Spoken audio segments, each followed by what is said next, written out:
okay, a real common thing.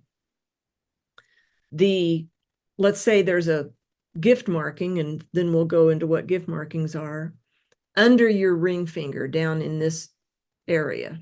So that would be, we call the ring finger Apollo. That would be an Apollo star. And master path is creative expression, multiple creative expressions, always something creative to do, just a mindset around creativity. And student path is fear of rejection that can show up several different ways. Fear of rejection is very sneaky, and we can be very clever unconsciously in how we avoid. Hello and welcome to Divine Journeys. I hope that you're excited for some great information today because we are going to not talk about palmistry.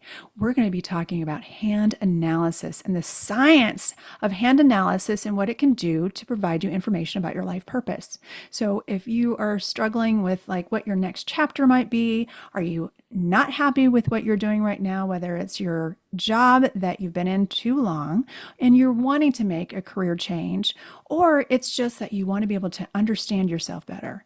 I've got today our guest, Jayne Sanders. Jayne! Hi, Bernie. Oh, so wonderful to see you, Jayne. Jayne, we've known each other for several years, Yep. and I love your work. I've actually had my hand analysis Now done. it's been a while. Yeah, Yes, and it's still relevant today. totally. And the other thing too, I actually was so impressed with the hand analysis. I had to do the hand analysis for both my sons. I know.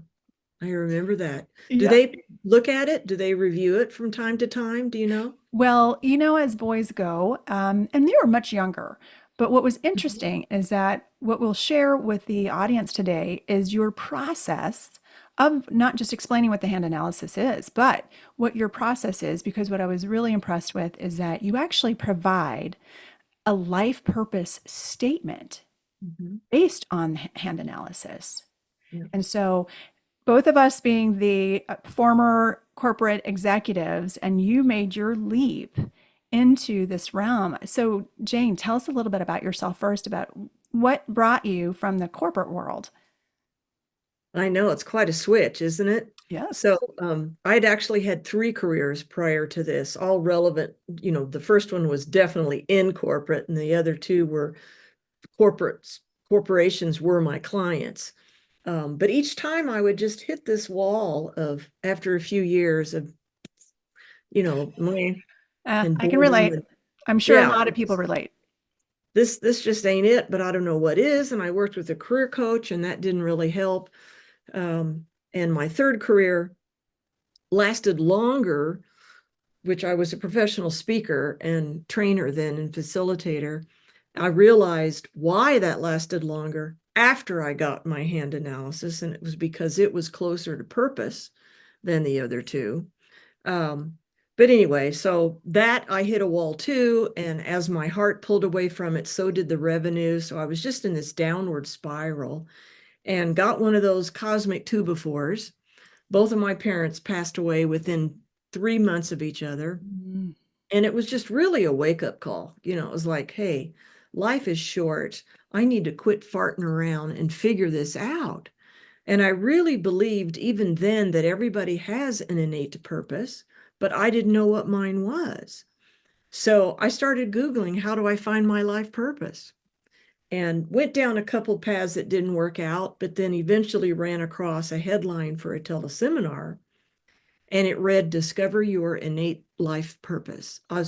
I couldn't click on that sucker fast enough. And the first words I saw so disappointed me. I saw the words hand analysis. And I thought, well, palm reading is fun. There are good palm readers, but that is not going to give me what I need. And then I saw the word scientific. Mm. So I held on to that and let it put aside my anal MBA skepticism, listened to the teleseminar, really made sense to me. I really wanted my purpose. So I had it done.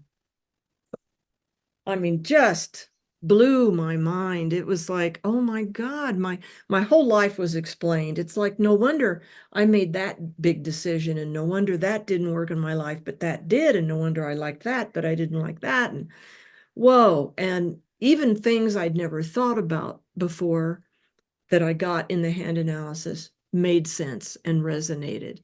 And I didn't know what my purpose work was yet, but I knew the purpose was right, because it's not a job description, by the way, for your listeners. The purpose is not a job description. That would be cuckoo.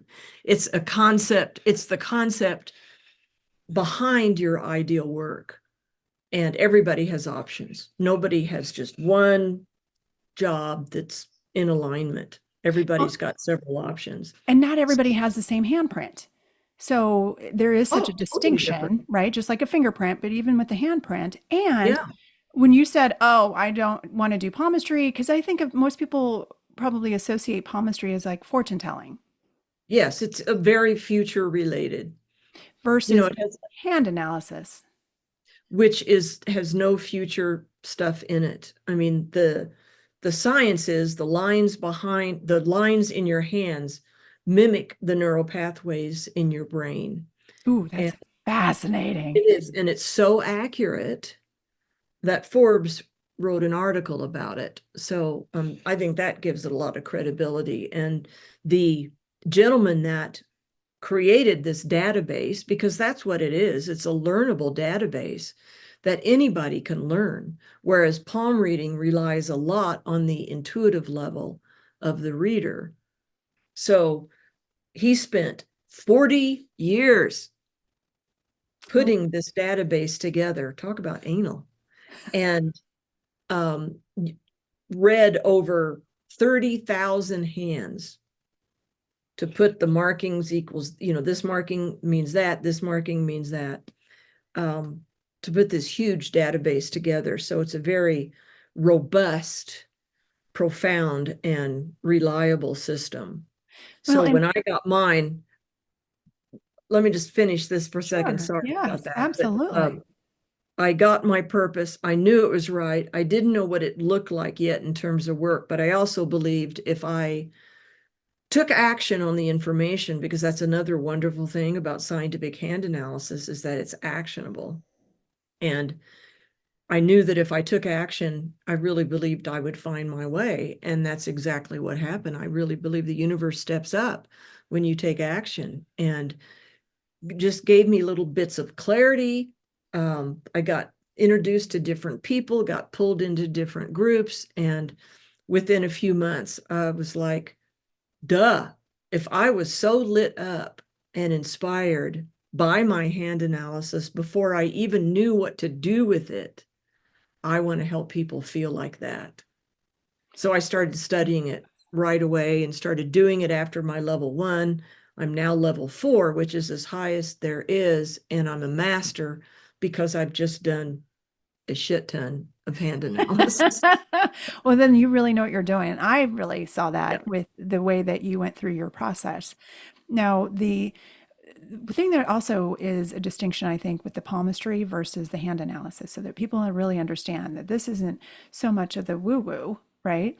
This actually gives the hand analysis piece of it is to, as you said, here is information for you based on your neural pathways, what you are already given with your gifts, and you can tell us a little bit more about what those markings mean. But Mhm. also with palmistry seems to be like, oh, it can be kind of free will. Is there a difference? And I don't know this about palmistry as much as hand analysis, but when I did the hand analysis with you, I provided both handprints. Mhm. Otherwise, I'd only see half of you. I need to Okay. see both hands. Yeah, and there's different information in each one, and the combination of different things matters as well. Oh, so Um, then let's go through your process because of the fun that you can actually have. You actually start with mailing yeah, the ink for you to right. be able to even start your process. So yeah, share with us. What do you do Even first with the client? yeah, even people. I'm located in Denver, where we met, and I don't even do them in person here. So I always do them on Zoom and I use hand prints.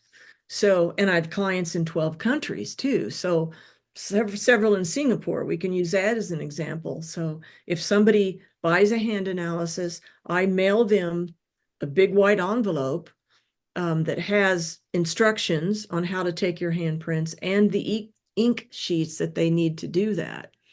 They take their prints, mail them back to me, and I scan them in so that when we have our first hour-long Zoom call, I can pull up the prints and show them the markings that I'm talking about. And that's really fun for people to see that this marking means that, this fingerprint means that. And it's all recorded. So then everybody gets that recording and a summary report. And then we have a second Zoom call a week or two later to give people time to watch that first recording, because it's a fire hose of information. You know, it's not just purpose. That's just one marking. It is a very important one, but there's pretty much everything about who you are, why you're here, and if you're interested, where to take action to make your life even better than it already is, all aspects of your life. Oh, the So, action piece with what you're providing. yeah. Here's all the information. It's what the audience will do with it. It's important to have that Mhm. action. So some of the interesting things with the markings too, are there any similarities from the markings of what you're doing with the hand analysis that would be similar to markings to palmistry? Some of the major lines, I think like the heart line may be the same. I don't know if we read the same information from it, but and then the lifeline, everybody knows their lifeline.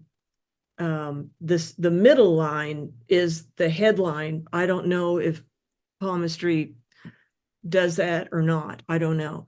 I And do know that is, and it's all meaningful as far as projecting like how many, um, if you're going to have more than one marriage, the number of children yeah, that you have, and markings along here for palmistry, we have nothing like that in scientific hand analysis. I've had people ask me, when am I going to meet Mr. Right? And what I tell them is, I have no idea. But what I can tell you is what to work on to make that more possible and sooner. So, so hand analysis is so good for not just like what is your life purpose, mhm. and even it sounds like even what your lessons are here to learn. Oh, yeah, especially the big one. And it's literally called life lesson. That a lot of analysts say that that's the key to the hands, is working through your life lesson to get to purpose. So the life lesson is the number one obstacle that keeps people from living more in alignment with their purpose. And what that causes is challenges in experiencing that deeper and more consistent joy and fulfillment that everybody wants. Because I believe the only way to get that is by living in alignment with purpose. So life lesson is the biggest tripping point, keeping people from that deeper joy and fulfillment. And then there's a whole bunch of little ones called student paths. Ooh, We're let's all talk about that. the student Let's talk paths. about the Yeah. So student every paths. marking, and there's gobs, has both a master path and a student path. Master path feels good. That's where you want to be. Makes it easier to live in alignment with purpose and experience that deeper joy and fulfillment. Student paths don't feel so good. I call them the yuckies. Could be a little yucky or a great big yucky. But every marking has one. The goal is to be on master path as much as possible, but nobody can be on any master path 100% of the time, because we are works in progress. So knowing what the master paths look like so you know what to strive for is so empowering. And knowing what the student paths look like, so when you recognize you're in one, and usually we're in several a day, um, then you can take action and reduce the amount of time that you're on student paths, which changes your life. Oh, certainly. And can you also describe then just an example of like what would be a marking that describes somebody on their master path? Well, so every marking has a master path. So let's say that, well, we mentioned Heartline. So even Heartlines have master and student path. So one of the more common Heartlines is the big heart. And that one on the master path is all about helping people, being nurturing, loving, connecting, really wanting to help people, offering affection any way you want. Big hearts can be very flexible with that. And this is any kind of relationship, by the way, not just romantic, any kind. But student path of the big heart line would be overgiving because somebody so much wants to help. But when we overgive, it makes us resentful at ourselves for saying yes all the time, right? And The people another way pleasing. this, what's that? People pleasing.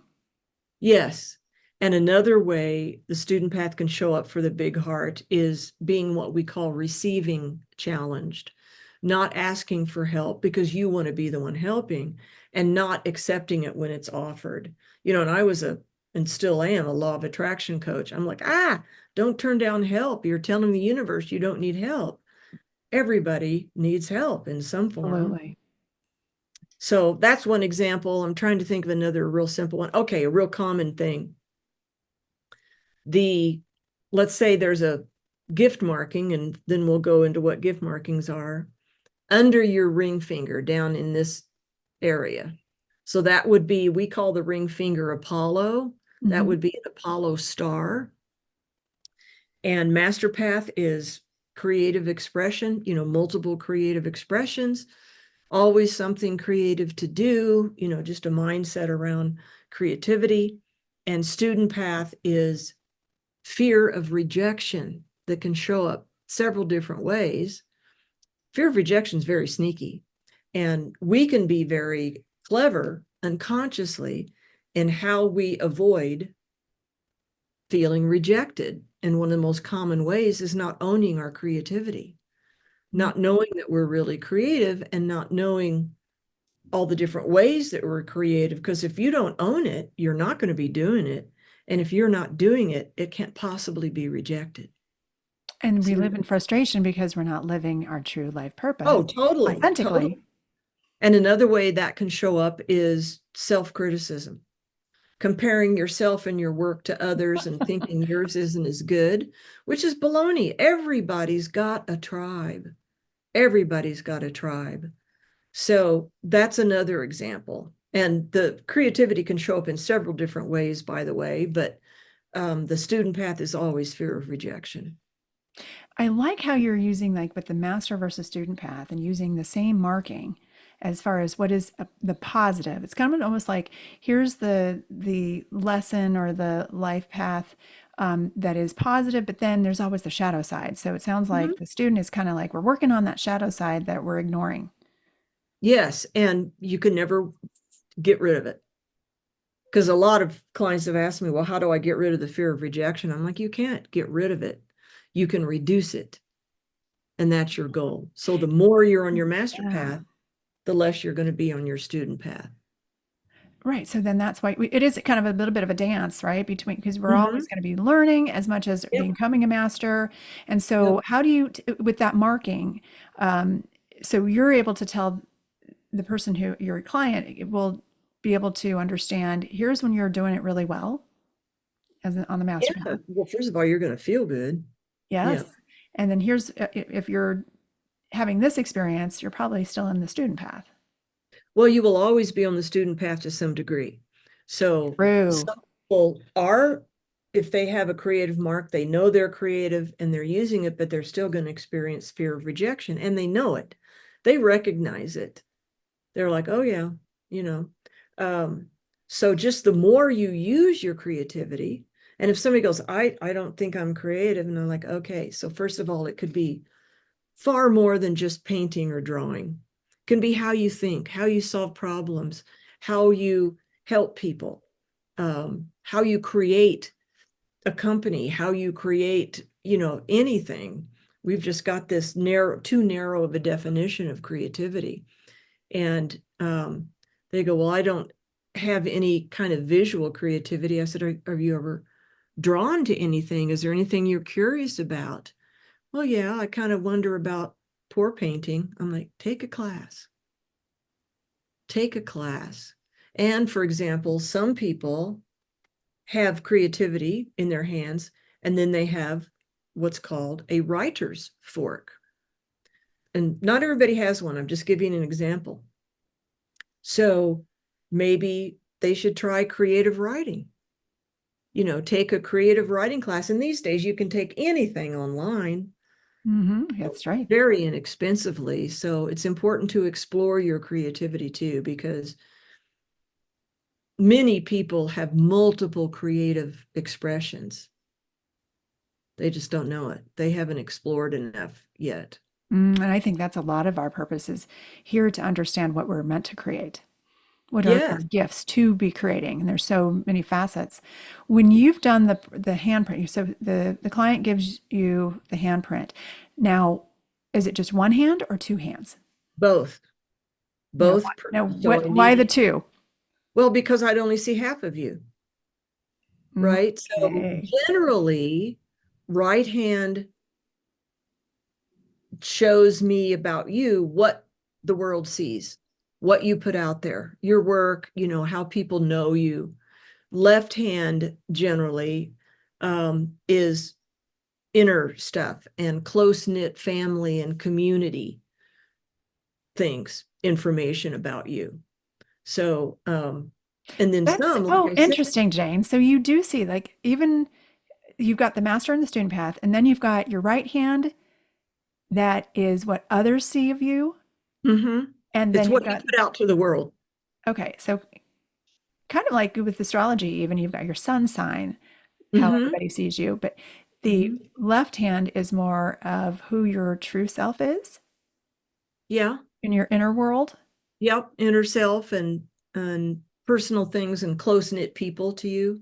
So that would be kind of like an ascendant who how we actually um, or even the moon sign. I'm just looking at as far as like how to relate to some of this hand analysis that it just gives other modalities that just help even solidify what you're doing with the hand analysis from a scientific standpoint. I think most of these modalities are scientific. I mean, astrology is the science of planets, numerology is the science of numbers, human design is like all of that.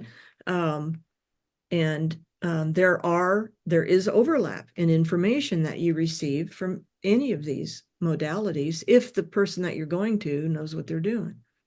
There's good and bad astrologers and good and bad hand analysts, just like there are good and bad mechanics and writers. I mean, Sure, and especially with when you're able to identify the markings on both the left hand and the right hand. So mhm, then you're running through all of the analysis. Then mhm. what do you do with the client? Oh, after I've told them what's all in their hands, Yes. uh, I send them the recording. I send them a 3 to 4 page summary report. And then they've already, or if they haven't, we schedule a second Zoom call to give them time to watch the recording. Because a lot of times, I mean, I'll explain something, they start thinking about how it applies to their life, and I'm still talking. So it's real easy to miss stuff. And I would very confidently say you could watch your hand analysis recording 5 times and hear something differently every time. Um, so then we have a second call to answer any questions that have come up in the meantime and help them however they need help. Help them take action, really, how to prioritize things and whatever support I can offer in that time. That's a lot of actually really great information because most people, when they're even studying to, this isn't even coaching work. This is you're doing the hand analysis for them that has information for the rest of their life to Absolutely. have reference back to, and then your 2 Zoom sessions. And so the other thing that I thought was really impactful because I mean, you'd asked about as far as my sons, Mhm. what are they using, and I think that when they're ready, they will listen to those Yep. recordings again. And I want to listen to my recording again. But the cool thing is that you provide a life purpose statement too. Hmm. Oh, yeah. I mean, everything's written in that summary report. The life lesson that I mentioned, that big tripping point, the school that you're in, which is very important. And by the way, the three biggest markings of impact are life purpose, life lesson, and life school. And all that information comes from fingerprints, which are formed in utero at about 14 to 16 weeks. And that is the time that spiritual gurus say the soul enters the embryo. So the soul brings in your life purpose and your life lesson, the biggest challenge that it wants you as this embodied soul to work on in this lifetime. So Oh, that's fascinating. I know, isn't it? I've got goosebumps when I talk about that, but Ooh. I know it's, yeah. So those three big pieces of information come from the fingerprints. And that's another reason I need to look at both hands, because I need all 10 fingerprints. And 75% of my clients have fingerprints in their palms and they don't even know it. Well, they were formed at the same time. I Oh, know. talk more about that. How does that possible? Like, are those like the so if I'm wanting to like look at my hand, and if anybody's listening and watching this, they're probably going to do the same as far as what does that Oh, yeah. mean? Well, that's what, when I speak, I'm looking at tops of heads because everybody's like this, looking at me. But Yeah. yeah, a lot of times they're up here in between, like the pinky and the ring finger, and in between the ring finger and the middle finger. Sometimes they can be here. Sometimes they can be there. They can be there. And the, okay, how can I say this? The location of any marking explains what it means. The marking itself tells me how important it is, combined with everything else in your hands. If you're enjoying today's episode, be sure to click the like button and subscribe to the podcast to get notified when part 2 of this episode is released. And be sure to join the Divine Journeys community Facebook group to connect with like minded seekers. Namaste, my friends.